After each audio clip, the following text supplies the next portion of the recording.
जून का महीना और आग उगलता सूरज इन दिनों कहर बनकर बरस रहा है। बढ़ती गर्मी के चलते लोगों का घरों से बाहर निकलना मुश्किल हो गया है। फरीदाबाद में अधिकतम तापमान 42 से 45 डिग्री के आसपास तक पहुंच गया है। ऐसे में लोगों का हाल बेहाल है। आलम यह है कि गर्मी के कारण लोग बीमार पड़ने लगे हैं। इन दिनों फरीदाबाद के बल्लभगढ़ सिविल अस्पताल में मरीजों की संख्या लगातार बढ़ रही है।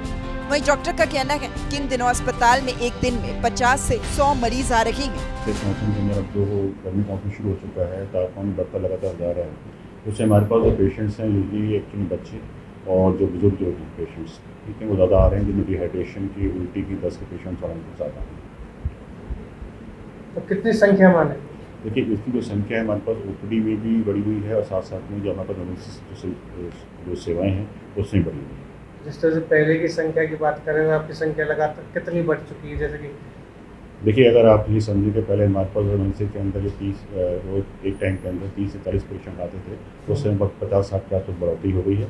और ऐसे ओपीडी के अंदर जो हमारे पेशेंट मान लीजिए सपोज एक ओपीडी के अंदर 100 पेशेंट आते थे, तो उसमें बढ़ोतरी को 150 या 200 के आसपास पेशेंट आने शुरू। तो किस तरह के मरीज आ रही है? मरीज जैसे मैंने आपको पहले बताया कि इस मौसम के अंदर एक तो डिहाइड्रेशन, उल्टी, ठीक है, वॉमिटिंग, डायरिया, इन सब पेशेंट्स हमारे पास आते हैं। उधर गर्मी का सितम राजस्थान की सीमा से सटे रेवाड़ी में भी जारी है। पिछले कई दिनों से बढ़ते तापमान और चिलचिलाती धूप में न केवल इंसानों का बल्कि बेसहारा पशु पक्षियों का जीना मुहाल कर दिया है। यहाँ का तापमान 42 डिग्री से भी ऊपर जाने से जनजीवन अस्त व्यस्त हो गया है। लेकिन अभी दूर दूर तक बारिश की संभावना तक नजर नहीं आती। गर्मी से बेहाल लोगों की माने तो सुबह 10 बजते ही गर्म हवाएं और लू चलने के कारण उनके रोजमर्रा के काम नहीं हो पा रहे। इसमें बहुत मुश्किल होता है। अपन 10 बजे के बाद घर से बाहर नहीं निकल सकते क्योंकि इतनी ज़्यादा लू होती है कि बाहर जाया नहीं जाता। कहीं भी कॉलेज जाओ तो नहीं जाया जाता है, गर्मी हो रही है काफ़ी ज़्यादा। कहीं बुक्स लेने नहीं जा सकते, घर से बाहर निकला नहीं जा रहा। और फिर पानी भी नहीं होता, कहीं पे पानी होना चाहिए 1 किलोमीटर दूरी पर, तो पानी की व्यवस्था होनी चाहिए। प्रशासन को ये चीज़ करनी चाहिए। मुश्किल भी बहुत बढ़ रही है कि सवारी नहीं मिलती है क्योंकि टेम्परेचर इतना ज़्यादा बढ़ रहा है। गर्मी धूप के यार वो नहीं मिलती सवारी वगैरह जो। अब क्या है कि क्या ऑटो वो मिलते हैं किराए पे, करा रहे ऑटो, सवारी नहीं मिलती। सवारी के कारण से हमारे ऑटो किराया देना मुश्किल हो रहा है, क्या करें। वहीं चंडीगढ़ में भी 2 दिनों से शहर के तापमान में एक बार फिर इजाफा देखा जा रहा है। विभाग की माने तो आने वाले दिनों में तापमान और ऊपर जाएगा। मंगलवार को अधिकतम तापमान 43.9 डिग्री सेल्सियस रिकॉर्ड हुआ तो सामान्य से 44.5 डिग्री ज्यादा रहा।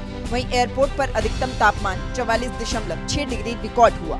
वहीं मौसम विभाग ने पंजाब, हरियाणा और चंडीगढ़ के लिए हीट वेव का ऑरेंज अलर्ट जारी किया है। अभी प्रेजेंट ट्रेंड जो इंडिकेट कर रहे हैं, अगले 5 से 7 दिनों तक आपको गर्मी से निजात मिलने की पंजाब, हरियाणा और चंडीगढ़ में बिल्कुल भी संभावना नहीं है।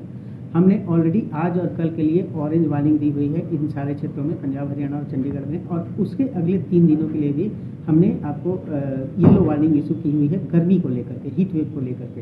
हाँ, थोड़ा सा हम परसों पंजाब के कुछ पार्ट्स में बारिश एक्सपेक्ट कर रहे हैं, लेकिन वो बारिश इसी प्रकार से होगी जैसे कि आप प्यासे को चम्मच से पानी पिला रहे हैं। तो उससे गर्मी से आपको निजात मिलने की बिल्कुल भी आपको संभावना नहीं है। तो जनमानस को तैयार रहना पड़ेगा इस जानलेवा गर्मी के लिए। हम लोग खास बता दें कि बढ़ती गर्मी से लोगों का जीना दुश्वार हो गया है। लगातार तापमान बढ़ता जा रहा है तो वहीं अब बढ़ती गर्मी से राहत के लिए लोगों की निगाहें मानसून पर टिकी है।